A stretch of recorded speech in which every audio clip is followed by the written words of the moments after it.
बिस्मिल्लाहिर्रहमानिर्रहीम। अस्सलाम वालेकुम नाज़रीन, मैं हूं मुर्तज़ा रिज़वी और आप देख रहे हैं लबे आज़ाद। आज हम बात करेंगे दुनिया में दरपेश एक और चैलेंज के बारे में, जो कि चंद माह से माहिरीन के मुताबिक एक साल के अंदर अंदर दुनिया में एक ग्लोबल रिसेशन आने वाला है। आज की हमारी वीडियो इसी के बारे में है।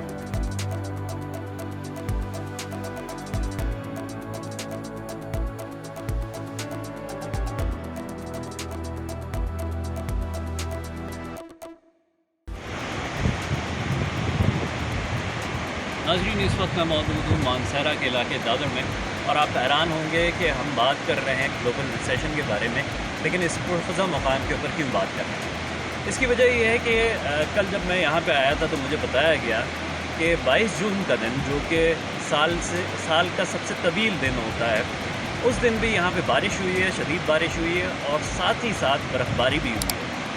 ये तमाम चीज़ें ग्लोबल क्लाइमेटल चेंज के हवाले से यहाँ पे रोनमा हो रही हैं। इस वक्त भी हम देख रहे हैं कि कराची के अंदर भी कुछ ऐसी शदीद बारिशें हो रही हैं जिसको कि प्रोलॉन्ग मानसून सीज़न कहा जा रहा है। सिवियर रेन्स हो रही हैं वहाँ पे भी।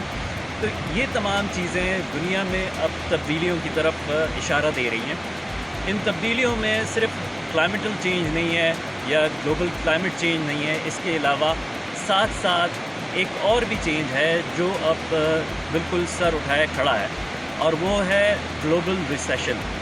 ये ग्लोबल रिसेशन लेकिन इस हवाले से इम्पॉर्टेंट है कि ये ग्लोबल रिसेशन इस लिहाज से मौजूद नहीं है, या इसकी वजह सामने जो नज़र आ रही है वो ये नहीं है कि दुनिया में मुख्तलिफ़ जंगों का माहौल ताज़ा हो गया है।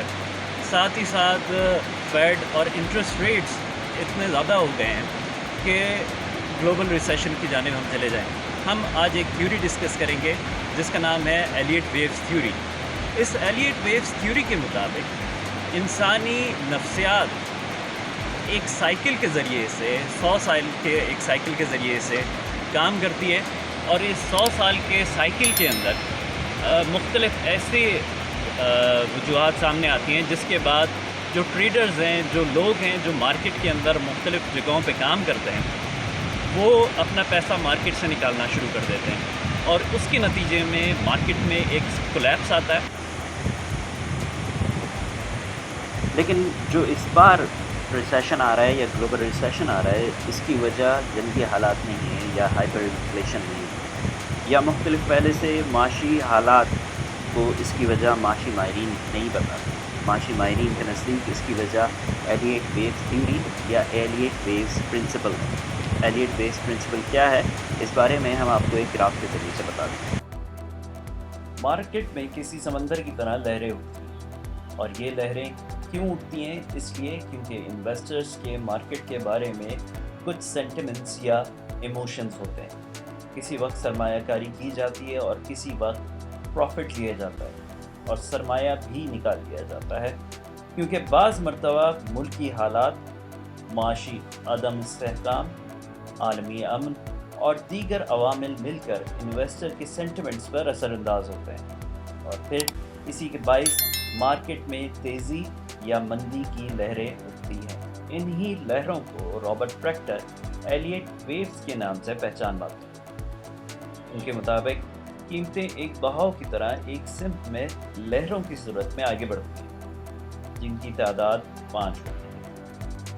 इन 5 वेव्स के बाद अगली 3 वेव्स कीमतों को ऊपर ले जाने के बजाय नीचे ले जाती है, जिसे ABC करेक्शन कहा जाता है। ख्याल रहे कि इस तरह से साल भर में या फिर 10 सालों में या फिर पूरी एक सदी में मार्केट मुख्तलिफ साइकिल्स की सूरत में चलती रहती है। अब वो चाहे शेयर मार्केट्स हों या फॉरेक्स या फिर क्रिप्टो की नई मार्केट क्यों ना हो, एलियट वेव्स का ये उसूल हर मार्केट पर लागू होता है। साल भर की मुद्दत की मार्केट में एलियट वेव्स के उसूल को महसूस करना मुश्किल है, लेकिन 10 साला मार्केट में आखिरी 3 करेक्टिव वेव्स और मार्केट की डाउनवर्ड ट्रेंड्स को बआसानी महसूस किया जा सकता है। लेकिन 100 साला मार्केट में इस डाउनवर्ड ट्रेंड को रिसेशन या ग्लोबल रिसेशन के तौर पर लिया जाता है।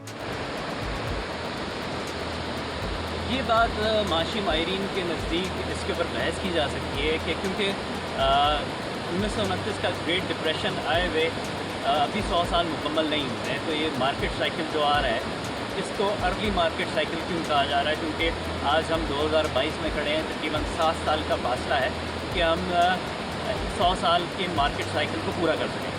لیکن اس میں ایک بات یہ سامنے آتی ہے کہ جو مختلف مراحل پہ ہم دیکھ رہے ہیں کہ مختلف جنگوں کے تیسری عالمی جنگ کے لیے محاذ کھلتے چلے جا رہے ہیں، ساتھ ساتھ یہ تمام چیزیں جیسا کہ ہائپر انفلیشن یا امریکی معیشت کو بار بار سہارا دینے کے لیے امریکی سرکار جو بار بار نوٹ چھاپ رہی ہے، اس کی وجہ سے یہ تمام ماحول اس چیز کو بالکل یہ کہنا چاہیے کہ اس کے لیے موضوع بن گیا ہے کہ اب جو ٹریڈرز ہیں، جو بڑے ٹریڈرز ہیں، وہ اس چیز کی طرف آہستہ آہستہ جا رہے ہیں کہ وہ مارکیٹ سے پیسہ نکالیں، اور جب وہ مارکیٹ سے پیسہ نکالیں گے تو وہ بھی ایک ایموشن کے تحت ہوگا، ہیومن ایموشن کے تحت ہوگا، یا ہیومن سائیکولوجی اس کے اندر شامل ہوگی۔ تو ایسے میں جو چین کا مختلف معیشتوں کے اوپر، مختلف ممالک کی معیشتوں کے اوپر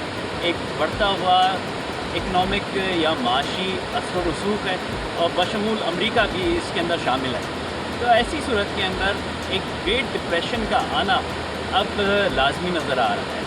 اور جیسا کہ بتایا جا رہا ہے کہ یہ 1 سال سے چند ماہ کے دوران یہ گریٹ ڈپریشن شروع ہو جائے گا۔ اس کا دورانیہ تقریباً 10 سال تک ہوتا ہے، مطلب متواتر 10 سال تک دنیا بھر کی مارکیٹس نیچے گرتی چلی جاتی ہیں۔ ساتھ ہی ساتھ 1929 میں جب گریٹ ڈپریشن آیا تھا، اس وقت نیو یارک ایکسچینج نے ایک ایسا ٹریڈنگ پیٹرن بنایا تھا جو کہ اب دوبارہ سے فلیش ہونا شروع ہو گیا ہے۔ چند ماہ کے دوران یہ جو ٹریڈنگ پیٹرن ہے اگر اپنے آپ کو مکمل کر لیتا ہے، جو کہ کیس آف ڈیتھ کے نام سے جانا جاتا ہے، تو ایسے میں گریٹ ڈپریشن کا آنا بالکل لازمی ہو جائے گا۔ اب سلسلہ یہ ہے کہ جب متواتر 10 سال تک معیشتیں گرتی رہیں گی تو ایسے میں بہت سارے لوگ غریب ہوں گے۔ جب ایسے میں بہت سارے لوگ غریب ہوں گے تو ایسے میں موقع ہے کہ سب لوگ جہاں پہ ایک لیول کے اوپر آ جائیں گے، وہاں پہ دنیا میں نئے امیر اور نئے طاقتور لوگ اور نئے روسا بھی سامنے آ سکتے ہیں۔ ایسے میں جو آپ کو اور مجھے کرنے کی ضرورت ہے وہ یہ کہ ہم اپنی مضبوط تحقیق کریں، اور اس مضبوط تحقیق کے ذریعے سے ہم اپنے آپ کو اس گریٹ ڈپریشن کے لیے تیار کریں، تاکہ دنیا میں آنے والے اب نئے روساؤں میں میرا اور آپ کا نام بھی شامل ہو۔ اگر آپ نے ابھی تک لب آزاد کو سبسکرائب نہیں کیا ہے تو لب آزاد کو سبسکرائب کریں۔ یہ ویڈیو پسند آنے کی صورت میں اپنے دوستوں کے ساتھ شیئر کریں اور اس ویڈیو کو لائک بھی کریں۔ چند ہی دنوں میں ہم کسی اور معلوماتی ویڈیو کے ساتھ آپ کے پاس پھر حاضر ہوں گے۔ اس وقت تک کے لیے اجازت دیں۔ اللہ حافظ۔